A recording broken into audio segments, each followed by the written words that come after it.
Bismillahirrahmanirrahim. Assalamualaikum warahmatullahi wabarakatuh. Perkenalkan saya Santoso dari SMK Negeri 6 Sukoharjo, CGP Angkatan 7 Kabupaten Sukoharjo. Hari ini akan kami sampaikan koneksi antar materi 2.3 coaching untuk supervisi akademik. Kami dari CGP Angkatan 7 Kabupaten Sukoharjo dengan fasilitator Ibu RR Arti Rohjatmi dan pengajar praktek Bapak Ahmad Effendi. Sebelum kita masuk ke hal yang lainnya, kami sampaikan dulu bahwa di pendahuluan kami sampaikan Ki Hajar Dewantoro telah mengemukakan bahwa pendidikan itu adalah proses menuntun yang dilakukan guru untuk mengubah perilaku murid sehingga dapat hidup sesuai kodratnya baik sebagai individu maupun bagian dari masyarakat. Salah satu cara untuk yang dapat dilakukan dalam proses menuntun tersebut adalah dengan melakukan proses coaching. Dalam coaching ini, proses menuntun yang dilakukan guru sebagai coach kepada murid sebagai coachee dalam menemukan kekuatan kodrat dan potensinya untuk bisa hidup sesuai tuntunan alam dan tuntutan zaman. Dalam proses coaching, guru sebagai pamong mengajukan pertanyaan efektif dan reflektif untuk menggali segala potensi yang dimiliki murid dengan tidak memberikan solusi, akan tetapi mengarahkan murid untuk menemukan sendiri solusi atas masalah yang dihadapinya. Baik, kita bahas dulu tentang coaching. Apa itu coaching? Coaching didefinisikan sebagai sebuah proses kolaborasi yang berfokus pada solusi, berorientasi pada hasil, dan sistematis, di mana coach memfasilitasi peningkatan atas performa kerja, pengalaman hidup, pembelajaran diri, dan pertumbuhan pribadi dari coaching. Pendapat dari Green pada tahun 1999. Nah, coaching sendiri mengarah pada proses membantu seseorang untuk belajar daripada mengajarinya. Jadi prosesnya adalah belajar, bukan mengajari. Memberikan ruang bagi coach untuk menggali semua potensi yang ada pada diri coachee, sehingga coachee dapat berkembang dari berpikir pada saat ke arah pemikiran masa depan. Jadi pola pikir atau solusi yang dihadapi akhirnya yang menemukan adalah coachee sendiri dengan cara belajar, tidak diajari oleh coach.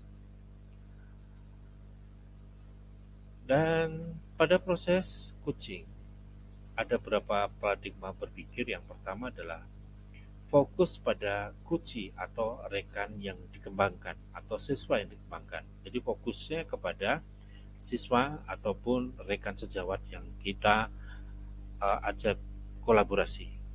Kemudian bersikap terbuka dan ingin tahu. Yang ketiga, memiliki kesadaran diri yang kuat. Dan yang keempat, mampu melihat peluang baru dan masa depan. Berikutnya, setelah kita belajar tentang awal coaching tadi, ada beberapa prinsip dari coaching. Yang pertama adalah kemitraan. Yang dimaksud kemitraan di sini bahwa coaching membangun dalam rangka mengembangkan rekan sejawat. Jadi posisinya adalah sejajar, tidak ada senior, junior, tetapi posisinya adalah sebagai mitra, rekan sejawat ataupun sama posisinya. Berikutnya adalah proses kreatif. Coaching yang memicu berpikir coachee untuk menghasilkan ide-ide baru. Jadi proses kreatif itu atau prinsip dari coaching proses kreatif itu adalah bagaimana caranya coach bisa mengarahkan dengan memberikan pertanyaan-pertanyaan yang baik untuk menghasilkan ide-ide dari coachee yang nantinya bisa mengarah kepada penyelesaian permasalahan yang disampaikan oleh coachee pada proses coaching ini. Dan yang berikutnya, yang ketiga adalah memaksimalkan potensi. Seperti kita tahu bahwa coaching diakhiri dengan pernyataan rencana aksi coachee untuk mengembangkan diri. Pada saat kita proses coaching ini, maka coach harus menggali potensi dari coachee agar nantinya dapat berkembang dan bisa menemukan solusi dari permasalahan dan akhirnya bisa mencapai tujuan pada saat awal proses dari coaching ini. Berikutnya Bapak yang berbahagia, coaching dalam konteks pendidikan. Coaching dalam konteks pendidikan. Berdasarkan filosofi Ki Hajar Dewantoro bahwa proses coaching sebagai komunikasi pembelajaran antara guru dan murid, sedangkan murid diberikan ruang kebebasan untuk menemukan kekuatan dirinya dan peran pendidik sebagai pamong dalam memberikan tuntunan dan memberdayakan potensi yang ada. Hal ini agar murid tidak kehilangan arah dan menemukan kekuatan dirinya tanpa membahayakan dirinya. Proses berdasarkan filosofi Ki Hajar Dewantoro ini bahwa guru sebagai pamong untuk bisa menuntun siswa menemukan potensi dirinya dan tidak kehilangan arah. Sedangkan di sistem Among sendiri bahwa ing ngarsa sung tulodo ing madya mangun karso tut wuri handani. Bahwa slogan yang menjadi semangat untuk menguatkan keterampilan komunikasi guru dan murid dengan menggunakan pendekatan coaching ini. Dan diakhiri dengan tutwuri handayani berarti menjadi kekuatan dalam pendekatan proses coaching dengan memberdayakan semua kekuatan diri pada siswa. Berikutnya adalah kompetensi inti coaching. Coaching kompetensi yang pertama adalah kehadiran penuh, yaitu kemampuan untuk bisa hadir utuh bagi coachee, atau dalam coaching disebut sebagai coaching presence, sehingga badan, pikiran, hati, dan selaras saat sedang melakukan percakapan coaching.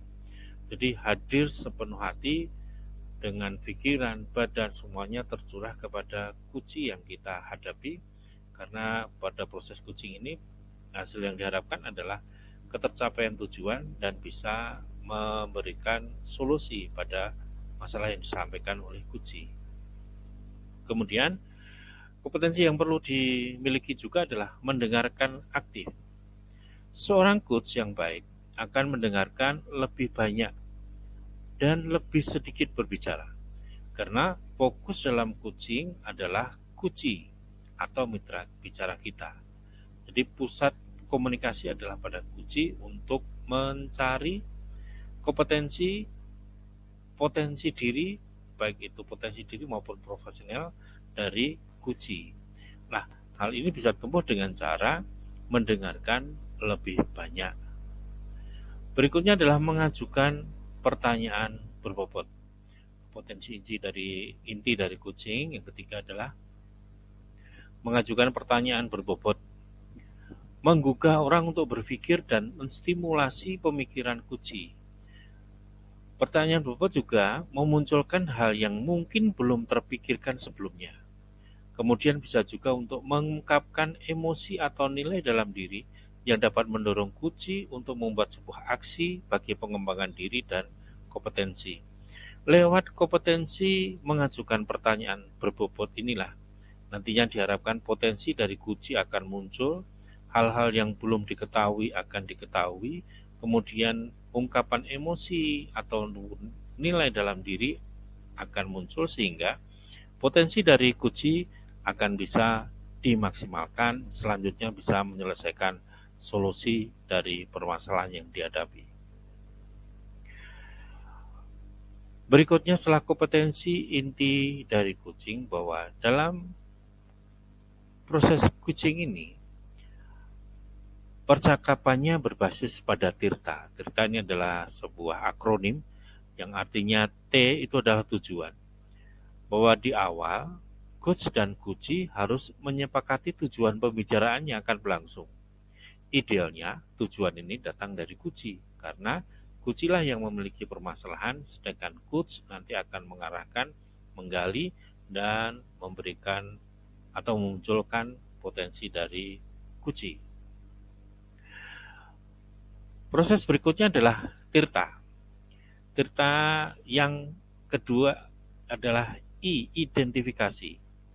Identifikasi di sini adalah penggalian ataupun pemetaan situasi yang sedang dibicarakan dengan cara menghubungkan fakta-fakta pada saat sesi tersebut. Jadi, bagaimana caranya masalah itu bisa teridentifikasi dengan baik. Selanjutnya nanti di huruf R, rencana aksi adalah mengembangkan ide atau alternatif solusi untuk rencana yang akan dibuat.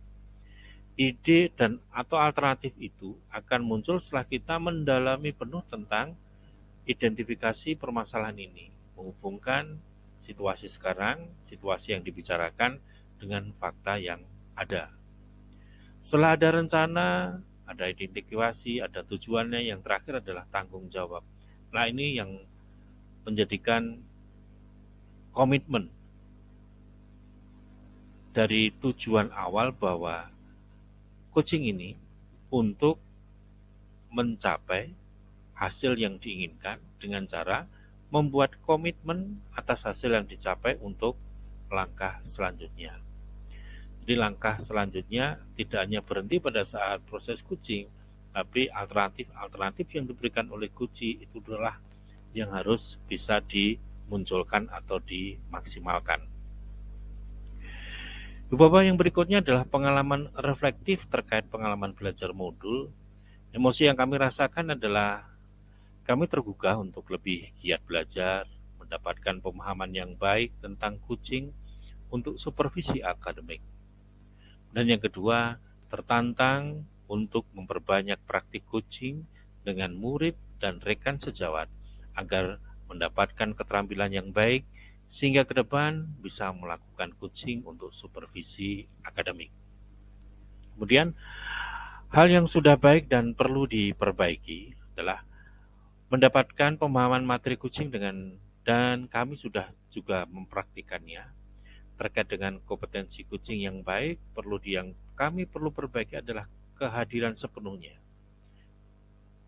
Jadi present ini perlu energi yang tinggi, perlu energi yang kuat untuk bisa hadir sepenuhnya membicarakan permasalahan dengan coaching. Berikutnya adalah implikasi terhadap kompetensi diri. Maksudnya di sini adalah menambah dan mengoptimalkan kekuatan diri sebagai seorang pendidik dan juga orang tua yang dapat menjadi seorang coach bagi orang-orang sekitar. Peningkatan kompetensi diri akan muncul setelah kita belajar modul ini 2.3. Nah, berikutnya adalah analisis terkait topik modul. Bagaimanakah penerapan coaching untuk supervisi akademik? Menurut kami, melalui supervisi akademik, kegiatan pemberdayaan dan pengembangan kompetensi diri dalam rangka peningkatan performa mengajar dan mencapai tujuan pembelajaran, coaching dibutuhkan sebagai peningkatan motivasi atau komitmen diri seorang guru sehingga kualitas pembelajaran meningkat seiring dengan meningkatnya motivasi kerja para guru. Coaching sebagai kompetensi membangun kemitraan. Maksud di sini adalah kemitraan dalam proses coaching ini dapat terbangun dan membuka peluang untuk akselerasi kesadaran yang mendorong tindakan aksi, manakala dilandasi kepercayaan coach kepada coach dalam proses kita tidak perlu memandang kesenjangan jabatan, karena dalam supervisi akademik terjadi proses kolaboratif antara supervisor dan guru. Analisis berikutnya, apakah tantangan implementasi coaching di sekolah? Seringkali supervisi dilihat sebagai sebuah proses yang bersifat satu arah. Ini tantangan yang harus dihadapi ketika kita belajar coaching. Dan supervisi ini hanya terjadi 1 tahun sekali menjelang akhir tahun pelajaran, bahkan dianggap sebagai sebuah kewajiban atau tagihan para pemimpin sekolah dalam tanggung jawabnya mengevaluasi para tenaga pendidik. Dan bagaimana untuk solusi alternatifnya? Alternatif solusi untuk tantangan yang ada pada coaching, peran coach menjadi pendengar aktif dan didominasi oleh pembicaraan kunci, mampu melontarkan pertanyaan yang merangsang ide melalui jawaban dari kunci, dan dibutuhkan sebuah keterampilan berkomunikasi yang lebih saat coaching untuk menekankan temuan komitmen untuk menyelesaikan masalah dengan lebih baik di masa depan. Koneksi antar materi di coaching untuk supervisi akademik di 2.1 intinya pembelajaran berdiveriansi dipetakan menjadi 3, minat siswa, kebutuhan belajar siswa, dan profil belajar siswa. Dan hal ini digunakan sebagai data dalam proses coaching sehingga murid mampu mengoptimalkan potensi yang ada dalam dirinya untuk menemukan solusi terbaik. 3 hal inilah yang dipegang oleh seorang coach pada saat proses coaching. Kemudian di 2.2 pembelajaran sosial ekonomi ada beberapa hal yang harus dipahami di dalam kompetensi sosial emosional, mulai dari kesadaran diri, pengelolaan diri, kesadaran sosial, keterampilan berelasi, dan pengambilan keputusan yang bertanggung jawab. KS ini digunakan untuk pengendalian diri dari coach, maupun emosi dari coachee. Selanjutnya, hal ini bisa menimbulkan rasa empati dan rasa sosialisasi dalam pengambilan keputusan. Dengan pengelolaan diri, kesadaran sosial, keterampilan berelasi ini akan memudahkan dalam penemuan ide-ide baru. Nah, peran coach di sekolah kaitannya dengan materi di modul 2 bahwa kompetensi coaching dan Tirta sebagai alur percakapan coaching mewajibkan kita sebagai coach untuk dapat melakukan kehadiran penuh.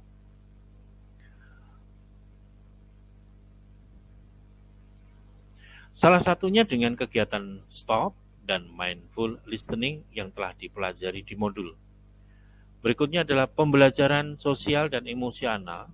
Salah satu prinsip coaching adalah memaksimalkan potensi diri dan profesional rekan sejawat yang kita ajak pada proses coaching ini. Kemudian terakhir, percakapan perlu diakhiri dengan suatu rencana tindak lanjut yang diputuskan oleh coachee dengan kemungkinan berhasil lebih tinggi.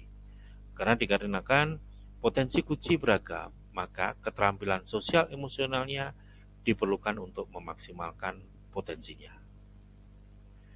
Demikian Ibu Bapak, koneksi antar materi di 2.3 modul program guru penggerak Indonesia.